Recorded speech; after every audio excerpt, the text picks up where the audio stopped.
আজকের আবহাওয়াটা অনেক ভালো, একদম মেঘলা মেঘলা ওয়েদার আর প্রচুর বাতাস। তো আজকে চলে যাব আমাদের বাগানে, সেখানে গিয়ে চাল কুমড়া নিয়ে আজকে চাল কুমড়া দিয়ে মাছ রান্না করব। এটা মূলত আমাদের বাগান নয়, এটা হচ্ছে আমার ছোট চাচার বাগান, যেখানে সবজি তরিতরকারি আবাদ করা হয়। তো ওখান থেকে আজকে চাল কুমড়া নিয়ে এসে আমরা মাছ দিয়ে রান্না করব। আমাদের ওই সবজি চাষ করা হয়, কিন্তু আমাদের এখনো পর্যন্ত চাল কুমড়ার গাছ ওঠে নাই আর চাল কুমড়াও ধরে নাই। তো এখান থেকে আমরা চাল কুমড়া নিব। আর এই জাংলায় 2টা চাল কুমড়া ধরছে, এখান থেকে সবচেয়ে বেটার যেটা সেটাই নিব। এখানে নানান ধরনের সবজি আছে, চাল কুমড়া, পুঁই শাক, ধুন্দুল, তারপরে ডাঁটা, সব কিছুই আছে কিন্তু এখানে মোটামুটি। আর এখান থেকে এখন বের হয়ে যাব। আমাদের জাস্ট এই চাল কুমড়া গাছটাই ওঠে নাই, তাছাড়া বাকি অনেক সবজি গাছ উঠছে। তো বাইরে প্রচুর বাতাস হইতেছে, সেটা কিন্তু গাছ দেখলেই বোঝা যায়। আর এখান থেকে কিছু কাঁচামরিচও উঠাই নিচ্ছি। এই কাঁচামরিচটা একটু অন্যরকম, একটু বড় হলেই ঝড়ে একটু বাতাস উঠলেই নিচে ঝুরঝুর করে পড়ে যায়।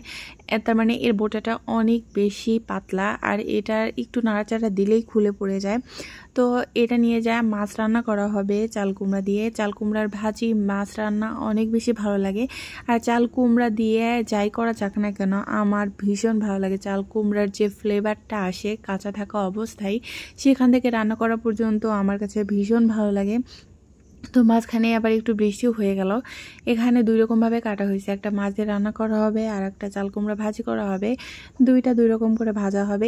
এছাড়া কিন্তু আমাদের বাসায় আজকে একটু ভিন্নভাবে তেলের পিঠা তৈরি করা হচ্ছে। তেলের পিঠাটা তৈরি করা হচ্ছে আম দিয়ে, পাকা আম, গাছের পাকা আম একদম রস করে নেওয়া হয়েছে। চালের গুঁড়ির সাথে সেই রস মিশিয়ে চিনি দিয়ে লবণ দিয়ে মিক্সার করে এরকম একটা বেটার তৈরি করা হয়েছে। তারপরে যেইভাবে তেলের পিঠা তৈরি করা হয় সেরকমভাবে তেল গরম করে এর মধ্যে ছেড়ে দেওয়া হয়েছে। তারপরে দেখি আকাশে আবার অনেক মেঘ জমছে, আবার বৃষ্টি নামবে, এরকমই চলতেছে। মেঘ হচ্ছে, রোদ হচ্ছে, আবার বৃষ্টি হচ্ছে। দেখতে পাচ্ছ আকাশে প্রচুর মেঘ, আবার রোদ, আবার 5 মিনিট বৃষ্টি হচ্ছে, এটাই চলতেছে।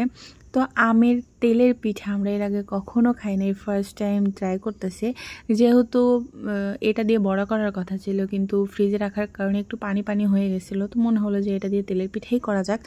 তেলের পিঠাটাও মোটামুটি ভালো হয়েছে, আর খেতে একটা ইউনিক টেস্ট, যেটা মজাও লাগছে। যারা একটু মিষ্টি কম পছন্দ করে তাদের জন্য একদম পারফেক্ট। আমার কাছে তো খুবই ভালো লাগছে, কারণ আমি মিষ্টি খুব একটা পছন্দ করি না। আমের তেলের পিঠা ভাজার পরে গুড় দিয়ে আবার তেলের পিঠা ভাজা হবে, কিন্তু ওটা আমি দেখাবো না, কারণ তেলের পিঠা যেটা করা হয় গুড় দিয়ে সেটা মোটামুটি সবাই জানে, ওটা দেখানোর কিছু নাই।